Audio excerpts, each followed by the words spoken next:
আসসালামু আলাইকুম ওরহমতুল্লাহি ওবারাকাতুহু। আজ পবিত্র কোরআন শরীফ থেকে তেলাওয়াত করা হবে সূরাতুন নিসা আয়াত নম্বর 48 থেকে নিয়ে 53 পর্যন্ত তেলাওয়াত করা হবে এবং তার সাথে সাথেই তার বাংলা তর্জমা করা হবে বায়ানুল কোরআন থেকে। اللهم صل على محمد وعلى آل محمد كما صليت على إبراهيم وعلى آل إبراهيم إنك حميد مجيد. اللهم بارك على محمد وعلى آل محمد كما باركت على إبراهيم وعلى آل إبراهيم إنك حميد مجيد. أعوذ بالله من الشيطان الرجيم. بسم الله الرحمن الرحيم. يا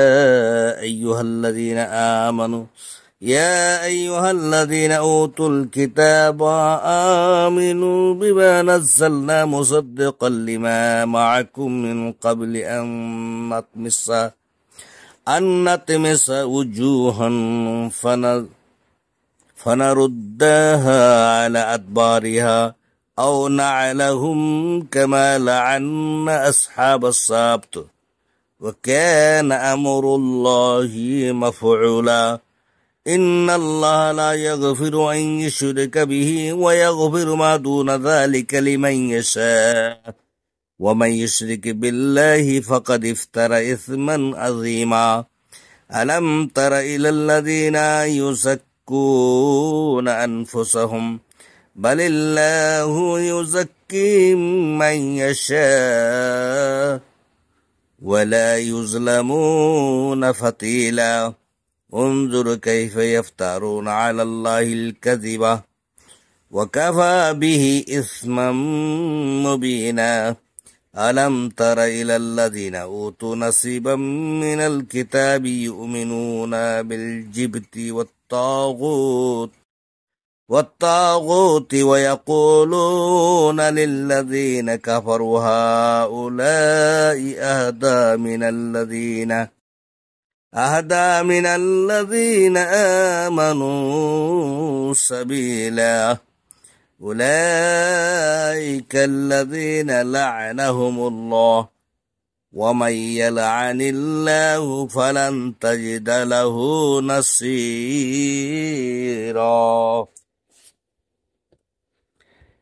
হে কিতাব প্রাপ্তগণ, তোমরা ঈমান আনো আর তার প্রতি যা আমি নাজিল করেছি তাদের সাথে যা আছে তার সত্যায়নকারী রূপে আমি চেহারা সমূহকে বিকৃত করে তা তাদের পিঠের দিকে ফিরিয়ে দেওয়া অথবা তাদেরকে লানত করার পূর্বে যেমনই ভাবে লানত করেছি আসহাবুস সাবতকে, আর আল্লাহর নির্দেশ কার্যকর হয়েই থাকে।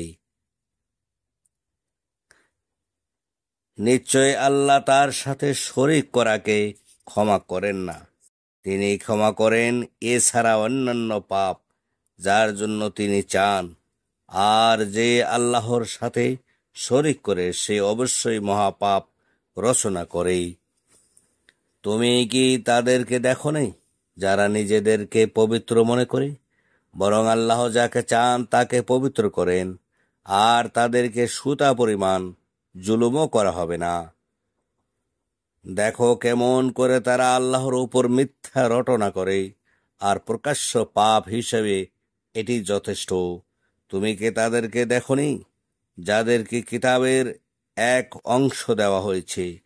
তারা জিপ্ত ও তাগুতের প্রতি ঈমান আনে এবং কাফিরদেরকে বলে এরা মুমিনদের তুলনায় অধিক সঠিক পথ প্রাপ্ত।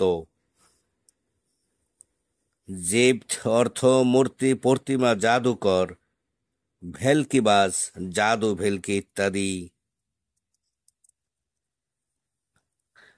এরাই তারা যাদেরকে আল্লাহর লানত করেছেন, আর আল্লাহ যাকে লানত করেন তুমি কখনো তার কোনো সাহায্যকারী পাবে না। আসসালামু আলাইকুম ওয়া রাহমাতুল্লাহি ওয়া বারাকাতুহু।